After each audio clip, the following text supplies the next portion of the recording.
Trump has intentionally cleaved America into two warring camps, pro-Trump or anti-Trump. Now, most Americans aren't passionate conservatives or liberals, Republicans or Democrats, but they have become impassioned for or against Trump. As a result, people with different political views have stopped talking with each other, which is a huge problem because democracy depends on our capacity to deliberate together. So what can we do, all of us, to begin talking across the Great Divide? Here are 10 suggestions. Number 1, don't avoid political conversations with people who are likely to disagree with you, even in your own family. To the contrary, seek them out and have those discussions. Number 2, don't start by talking about Trump. Start instead with kitchen table issues like stagnant wages, shrinking benefits, the escalating cost of healthcare, college, pharmaceuticals, housing. Number 3, make it personal. Ask them about their own experiences and stories. Share yours. Try to find common ground. Number 4, ask them why they think all this has happened. Listen carefully and let them know you've heard them.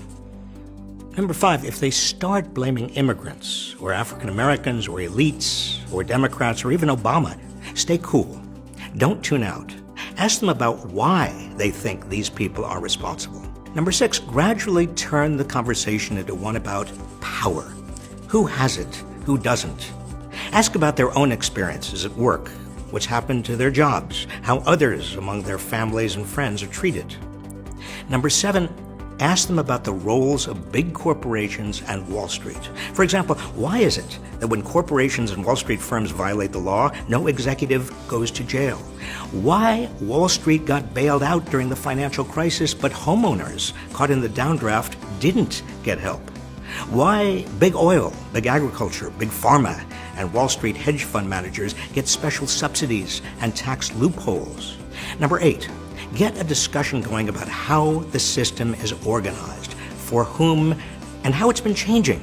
For example, why is it that only 4 major airlines fly today when a few years ago there were 12? Why are there only 4 internet service providers?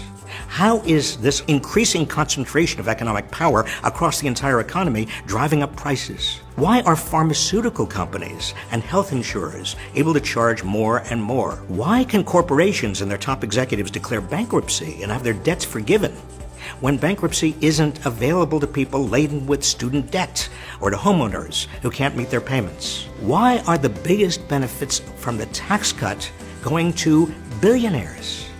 Number 9, then get to the core issue. Do they think any of this has to do with big money in politics? Is the system rigged? And if so, who is doing the rigging and why? How can average people be heard when there's so much big money in politics? Should we try to get big money out of politics? And if so, how do we do it? Now notice, you're not using labels. You're not talking about Democrats or Republicans, left or right, capitalism or socialism, government or free market. You're not even talking about Trump. You're starting with the everyday experiences of most people, with their wages and living expenses and experiences on the job, and from there moving to economic and political power. Number 10, and don't forget to use humor. Humor's the great disinfectant. For example, the Supreme Court says corporations are people. Well, you'll believe they're people when Texas executes a corporation. Remember, the point isn't to convince them you're right and they're wrong. It's to get us thinking about what's really happening to America. It's exposing the abuses of power all around us. If we can join together around these fundamental issues, we will all win.